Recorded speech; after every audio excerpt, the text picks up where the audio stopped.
Banter. We're back on the bench. Different bench. I miss. I miss Kettle Ridge. I don't know about you. This one doesn't swing. Not with that attitude. No. We've got a koi pond. You guys can't see it. We've got a koi pond over here. Same koi fish that have been in there for 35 years. They're getting old. Yep. Not one heron or other critter has gobbled one up. No, because it knows. That's a lie. Those. We're way off. We're way off base. You are. Start it over. Mailman's here. Mail time. Mail time. Mail time. Mail time. Here's the mail. It never fails. It makes me wanna wag my tail. It's the sound of the shell. Mail. Good. How you doing? Good. How's how are the rounds today? Afternoon socks. Here's a story about afternoon socks.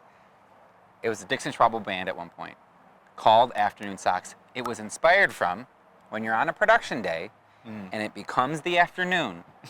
You take off your pair of socks and you put on a new pair of socks and it rejuvenates you. Yeah. Brings you new energy so you avoid that 2:30 I need a coffee feeling. Yeah. You're a brand new person because on shoots it could be a 10-hour, 12-hour day. It could be. Afternoon socks.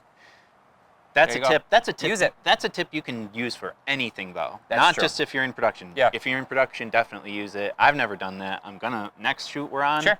Socks, extra socks for I the wanna see afternoon. You will see it. Okay. You will see it. Yep. Yeah, you feel like a new person. It's like taking a shower. It's like taking a shower, which we also recommend at 45 Fathoms. Yeah, we also stop for Hygiene. shower breaks mid-shoot. It adds a lot to the budget. Ruins the budget. What makes you guys different than other video production houses? Well, we shower in the middle of our productions. We all take a shower break. Okay. What also makes us different is talking about the tough stuff sometimes, the pitfalls. Yeah. Let's focus on the pitfalls. Let's focus on the negative. Yeah, well, if you talk about them, you can avoid them. And so today's main topic is the pitfalls that we're seeing in marketing. Yeah. Is that right? That's right. That's right. Josh is the one that writes it. Just bringing it down. I'm God screaming. damn I'm it. just nervous. Bob's gonna have a field day. Yeah. That's Okay. why we don't It's pitfalls in marketing? Pitfalls in marketing. That's why we don't use these. We use real mics. Okay. Okay. Fun. But today's topic is the pitfalls in marketing, think it is, right? yeah. Clients that we are either interacting with or other brands that we see, pitfalls that we see that we try to remedy and also account for, Yep. consult around. Here they are. Pitfalls. The number one for me right now is not thinking about your customer's perspective. Like where is your customer coming from? Where are they having that conversation about your brand, your problem, like that you're solving? Every business is you're solving a problem. So where are they when they're having that conversation? Mentally, physically, of course, from a marketing standpoint is also very beneficial, but I think a lot of businesses and brands focus on their ideal of how a customer comes to them Right. versus really where a customer's perspective and mindset is coming when they're trying to solve a problem. Yeah. Assumptions, obviously, are always pretty dangerous. You need data and analytics and all the stuff that makes marketing great. You need that to back up what your gut is telling you. Gut's very important, but gut doesn't mean much if you're just basing it on your own personal experience. I run into this a lot with our own stuff where it's like, I think this is cool. Yeah. I think this is funny. I think this is a great idea. But that doesn't really mean much because I'm only one person, and if our audience or the people that we're trying to get to hire us don't think that it's funny or cool or whatever, then I'm really just talking to myself. Yeah, and when you're talking to yourself, it's completely limiting, one, right? And also, it's closed off to what other possibilities are. Like we always hear, you never know what is going on in other people's lives. Oh yeah. Right? even Right. a close friend, a colleague. Right. And I think that's so true for marketing in general of what else is going on in those individuals. If it's a B2B type of experience, what else is impacting that person who's making the outreach to your business? For us at an agency, like they might likely have a supervisor or a board Right. that is holding them accountable to hit some metrics and some performance standards. And so it could be a highly stressed scenario. They could be unhappy with a previous agency Mhm. or experience. And so take that into consideration when you're dealing with those individuals, when you're marketing in them as your customers. In all other cases, where are these conversations happening? Is it a husband-wife around the kitchen table, Right. or friend to friend at a party? Like, how are you taking that in consideration? And then the second part of that is, how do you make it easy for them to find you Yeah. and actually interact with your brand at that specific moment in time? Right. Which is the second pitfall that I wanted to talk about. Segue. A segue like none other. Not being set up for mobile viewing, mobile interactions with your customers. Now, Connor, it sounds as if you're saying that people aren't just watching your ads, sitting there and watching them diligently during a commercial break where Mhm. somebody says, we'll be right back after this message from our sponsors, and then they watch our commercials. Correct. That's the only way Yes. that people consume our ads, and that's the only way they should, Mm-hmm. That's it. On your couch. with your television set. Throw your phone out the door. How about you be a little more present for our ads? Pay attention, folks. We worked hard on these. We really did. You know how expensive? You know how expensive those are? I was gonna say, they're not. They're not expensive. We worked really hard. They're appropriately priced. They are hard to make. They're hard to make good, and we'd really appreciate it if you would all collectively right now put down your phones and pay attention. Focus. To Pay us. attention to our screen.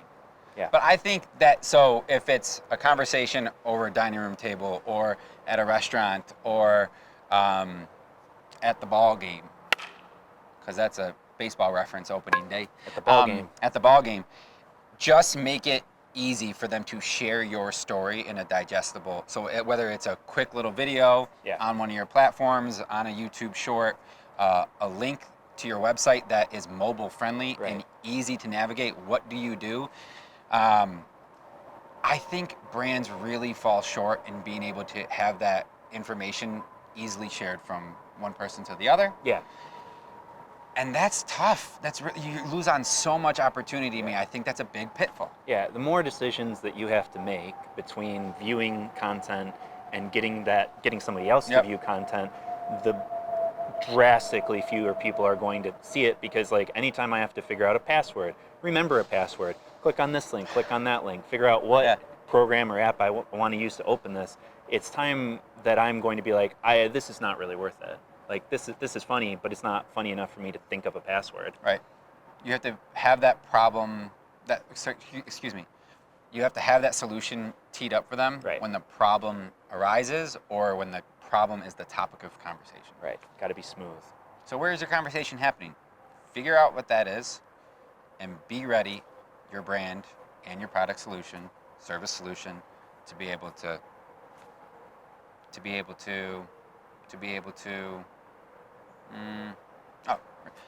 capitalize on that moment. Yes. Fleeting moments these days. Fleeting moments. Time is going by so fast in all of our lives. You just did it and you didn't know it. That was a good transition to my third pitfall, which is I have time. goosebumps. Time flies by. It does. You win a sale, you win a new client, you win a new customer. Time flies by, and you forget to appreciate that customer and build retention within that customer. So I think brands, and not all brands, but some brands struggle with retention of clients because they're always focusing on the next. And Yeah. there's not so much art into the relationship building of the products I buy, the services I interact with. The ones that I am really sticky to and that I will refer out, the one common trait in all of them is like they've built a relationship with me personally. Right. And I think a lot of people are forgetting that right now. They're only focused on the next sale to grow their audience, to convert the next customer. Right. What about the ones that have already interacted and chose you? Exactly. They're already in the door. Yeah. They're already in the door, and you're right. A lot of times, especially with the pace of media with the pace of production. You're like, okay, get it done, shoot, edit, shoot, edit, shoot, edit. But what you also need to do, at least with our studio, what we do and are trying to do more is take a second, have a conversation, take a selfie. I know, production selfies, all that kind of stuff. But it's true. Like, at the end of a day, when your afternoon socks are already toast, Yep. you're like, I just got to get home. Like, we got to get this footage backed up. We got to go. Mm-hmm. Take a minute and say, hey, this was a really special day with you guys. Thank you for making it special for us too. We had fun. We hope you had fun. We, Bob and I, our producer and audio tech, and many other hats, Bob Hotchkiss and I were just recently in Hilton Head Island shooting for an amazing client that we've had the good fortune to have for a long time. Yeah. But, it was one of the client's birthdays. And so it's like, okay, Bob, you're driving down, so bring this bottle of Finger Lakes wine down for the birthday. We're going to go out to dinner for the birthday. Nice. And we talked for maybe 30 seconds about the production that we had just had earlier that day. And then it was on to kids. Oh, Yep. Where are they going to college? Oh, what are they doing for sports? Oh, like, tell me about the kid you just had at the same time I had a kid. What was your worst day? Here was my worst, Yeah. And you build that human connection, because at the end of the day, yeah, we're trying to serve the algorithms, and we're trying to serve the funnel and the churn and all that. But really, there is a human being behind all of that stuff. And if you can connect with them, the rest often will take care of itself. And that is the full cycle. That's getting to know your customer, getting to know your client is that first pitfall that people forget. Yeah.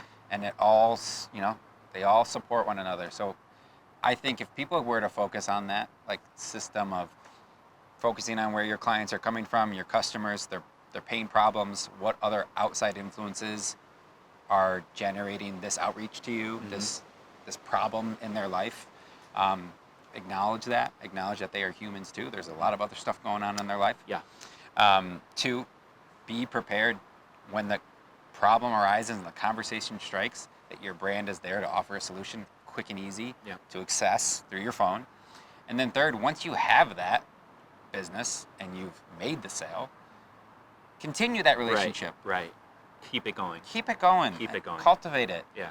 They might not ever buy from you again, but if you build a relationship, they are going to refer their Right. best friends and their Right. colleagues at work to you, and that's repeatable business Right. that everybody needs. Yeah, you might remember the person or entity or company that's done an amazing job. You absolutely will remember the one that took some extra time to be a person with you being a person, and you made a connection. That is more important. Just last week, I got one of the form fills on the website, and this individual worked with us over 10 years ago for a client, has moved on through their career, now working at another wonderful big brand, national brand, and their contact no longer works here. So they filled out the form and said, hey, I loved working with you guys 10 years ago. I have a project. I think you guys would be perfect for it. Would you please give me a call? Right. Called her up that day. It's a great fit. There you And go. It was like there you go. going down memory lane, and she was bragging to all of her team members about our building, the slide, all the fun we used to have as a client 10 years ago. Yeah, you were 15. I was 15. I didn't have my driver's license yet. Yeah. Yeah.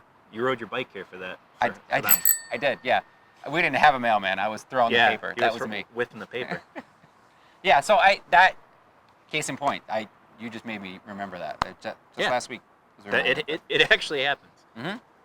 So, final thoughts? Speaking of human connection. What is it? Segue. Okay. We would love to hear from you, lovely humans. So if you have a comment, share it. If you have a thought, share it. Message us. Ask for stickers. Ask for help on your next project. Ask for help on your next DIY project, and Connor will come to your house with his equipment. He was chainsawing just this past weekend. Yeah, chainsawing around. Enough YouTube videos, you can train yourself on anything. That's right. Yep. That's right. All limbs. That's And right. fingers. Look at that. Look at that. Look at that. Proof. Bingo. So yeah, reach out, say hi. We'll say hi back, and maybe we can start something cool. Love it.